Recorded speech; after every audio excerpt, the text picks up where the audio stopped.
Un avion militaire américain a été abattu. L'information tombe, brutale. Et en quelques minutes, elle déclenche une onde de choc mondial. Parce que derrière cet incident, une accusation claire émerge. Iran serait impliqué. Et immédiatement, une question s'impose.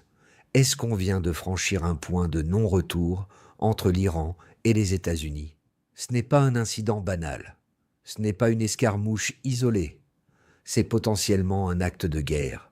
Et dans ce genre de situation, tout se joue en quelques heures. Les informations circulent, les versions s'opposent, les tensions montent et surtout, les décisions commencent à se préparer.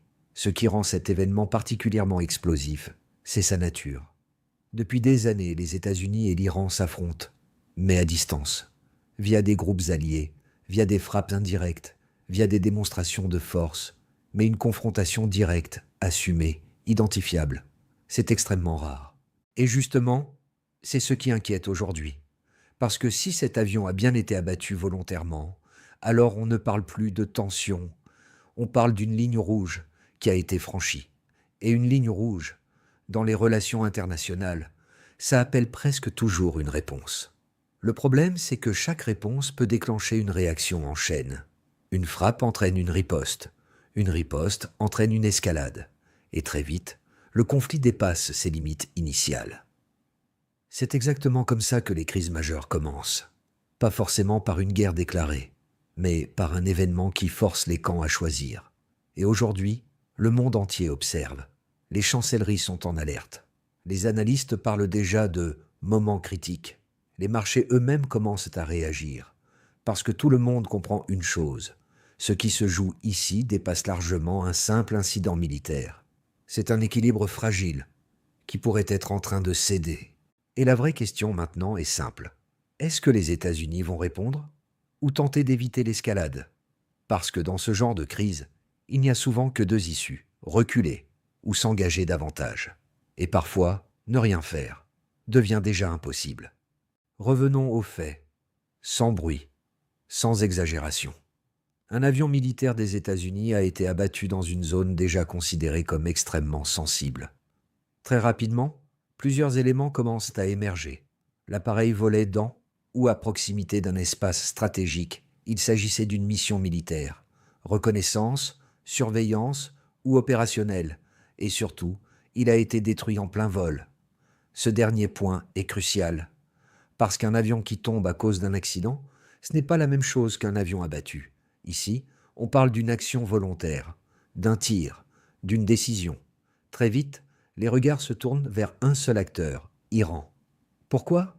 Parce que la zone concernée est sous forte influence iranienne, directe ou indirecte. Parce que l'Iran dispose des capacités militaires pour ce type d'interception.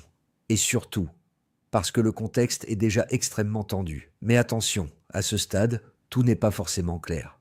Dans ce type de situation, plusieurs scénarios existent. Une attaque directe ordonnée par l'Iran, une action menée par un groupe allié ou une milice, ou même une erreur d'interprétation sur le terrain. Et ça, c'est fondamental. Parce que dans une crise internationale, ce qui s'est réellement passé, et ce que chacun pense qu'il s'est passé, ce sont deux choses différentes. Du côté américain, la réaction est immédiate. Les premières déclarations parlent d'un acte grave. Les mots sont soigneusement choisis, mais le message est clair. Cet incident ne restera pas sans réponse. Et en coulisses, plusieurs choses se mettent en place. Analyse des débris, reconstitution de la trajectoire, identification du type d'arme utilisée, et surtout, attribution officielle de la responsabilité. Parce que dans ce genre de crise, accuser quelqu'un, ce n'est pas juste politique. C'est une étape vers une possible riposte. Du côté iranien, le discours peut être très différent. Démenti, justification ou silence stratégique. Chaque option a une signification. Un démenti pour éviter l'escalade, une revendication pour afficher une position de force, le silence pour garder une marge de manœuvre. Mais ce qui rend la situation particulièrement instable, c'est le manque de certitude immédiate. Dans les premières heures, tout est flou. Informations contradictoires, images non vérifiées, analyses qui évoluent minute par minute. Et pourtant, les décisions doivent être prises rapidement. C'est là que le danger apparaît vraiment. Parce qu'un événement mal interprété où une réaction précipitée peut déclencher une crise bien plus large. En résumé, un avion américain a été abattu, l'Iran est fortement suspecté. Les responsabilités exactes restent à confirmer, mais les réactions, elles, ont déjà commencé.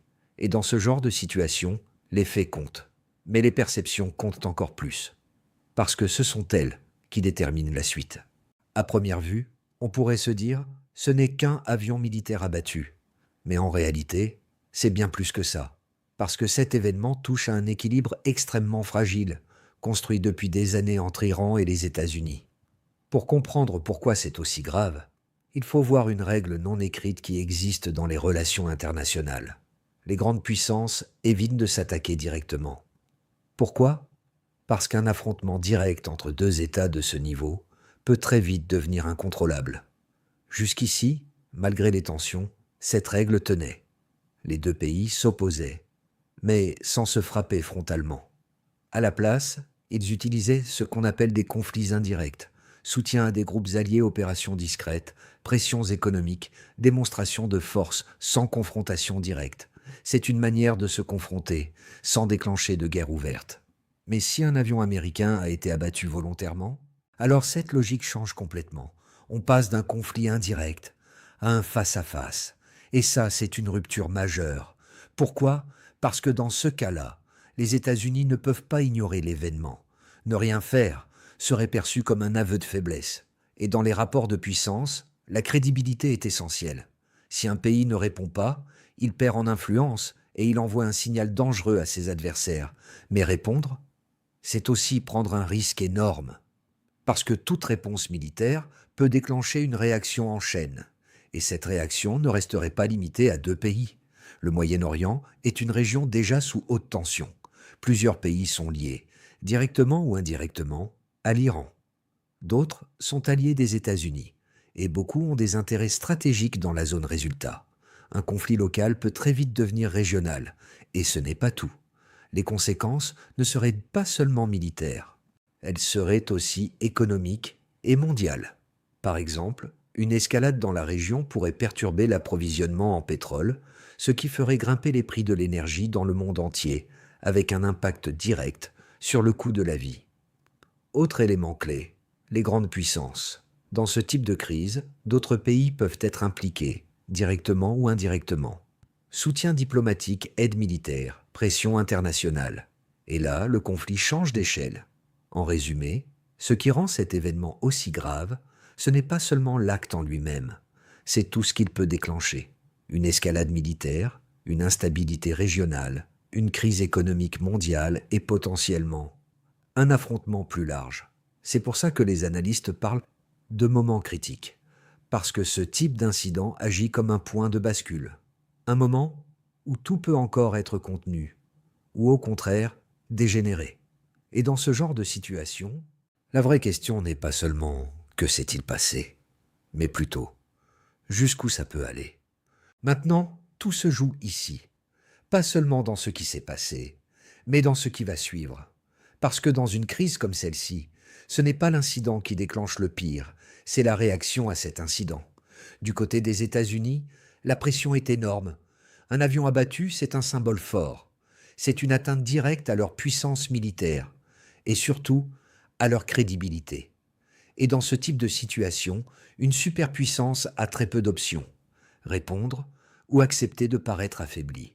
Mais répondre, ça veut dire quoi concrètement ? Ça peut être plusieurs choses. Une frappe ciblée contre des installations militaires, une opération contre des positions liées à l'Iran, ou même une démonstration de force pour envoyer un message. Dans tous les cas, ce serait une escalade. Et c'est là que le mécanisme devient dangereux. Parce que l'Iran, de son côté, ne peut pas non plus rester sans réaction. Pour des raisons politiques internes, pour montrer qu'il ne cède pas, et pour maintenir son influence dans la région résultat. Chaque action appelle une réponse, et chaque réponse augmente le niveau de tension. C'est ce qu'on appelle une spirale d'escalade. Un enchaînement où personne ne veut réellement la guerre, mais où chaque décision rapproche un peu plus du conflit. Le problème, c'est que cette spirale peut aller très vite, beaucoup plus vite qu'on ne l'imagine. Une frappe aujourd'hui, une riposte demain, et en quelques jours, plusieurs acteurs impliqués. Parce que dans la région, les alliances sont complexes. Certains groupes ou pays pourraient intervenir pour soutenir l'Iran ou au contraire pour soutenir les États-Unis. Et à ce moment-là, le conflit change totalement de dimension. Autre élément clé, le risque d'erreur. Dans ce type de tension extrême, une mauvaise interprétation, une information incomplète ou une décision prise trop vite peuvent déclencher une réaction disproportionnée. Et une fois que c'est lancé, il devient très difficile de revenir en arrière. Il faut aussi comprendre une chose importante. Parfois, les dirigeants ne choisissent pas vraiment l'escalade. Ils y sont poussés par l'opinion publique, par la pression politique, par la nécessité de ne pas perdre la face. Et dans ces moments-là, même une réponse mesurée peut déclencher un effet domino. C'est exactement ce que redoutent aujourd'hui les observateurs. Pas forcément une guerre immédiate, mais une succession d'actions et de réactions qui finissent par dépasser tout le monde. En résumé, les États-Unis sont sous pression pour répondre, l'Iran est sous pression pour réagir, et entre les deux, chaque décision peut aggraver la situation. La vraie question, maintenant, n'est plus est-ce qu'il va se passer quelque chose, mais plutôt jusqu'où chacun est prêt à aller, sans perdre le contrôle. À ce stade, une chose est claire. On est entré dans une zone d'incertitude totale. Un avion a été abattu, des accusations sont posées, les tensions montent, mais personne ne sait encore comment cette crise va évoluer. Parce que tout se joue maintenant, dans les prochaines décisions. Du côté des États-Unis, il faut choisir entre fermeté et retenue, répondre pour affirmer leur puissance ou temporiser pour éviter l'escalade. Mais chaque option a un coût. Du côté de l'Iran, la situation est tout aussi délicate. Reculer pourrait être perçu comme une faiblesse, mais aller plus loin pourrait déclencher une confrontation directe. Et dans ce genre de crise, même le silence est une stratégie. Ce qui rend le moment encore plus critique, c'est que le monde entier observe. Les alliés attendent des signaux. Les adversaires analysent chaque mouvement. Les marchés réagissent à la moindre déclaration. Chaque mot compte. Chaque geste est interprété. Chaque décision peut changer la trajectoire. Et c'est souvent dans ces moments-là que tout bascule. Pas forcément par une volonté de faire la guerre, mais parce qu'aucun camp ne veut reculer. L'histoire nous a déjà montré ce type de situation. Des crises qui semblaient maîtriser des tensions sous contrôle jusqu'au moment où un enchaînement de décisions les fait exploser. Et une fois que ce point est atteint, il devient extrêmement difficile de revenir en arrière. Aujourd'hui, on est exactement à ce carrefour. Soit la tension redescend progressivement, soit une nouvelle action relance la spirale, et personne, à cet instant, ne peut dire avec certitude quelle direction sera prise. Ce qui est sûr, en revanche, c'est que cet événement marque un tournant. Peut-être pas encore une guerre, mais clairement, une montée de tension majeure. Alors la vraie question reste entière. Est-ce qu'on vient d'assister à un simple épisode de plus ? Ou au début de quelque chose de beaucoup plus grave ? Parce que dans ce genre de crise, le basculement ne prévient pas. Il arrive au moment où plus personne ne peut l'arrêter. Et aujourd'hui, le monde retient son souffle, en attendant une réponse, une décision, ou peut-être une erreur qui pourrait tout changer.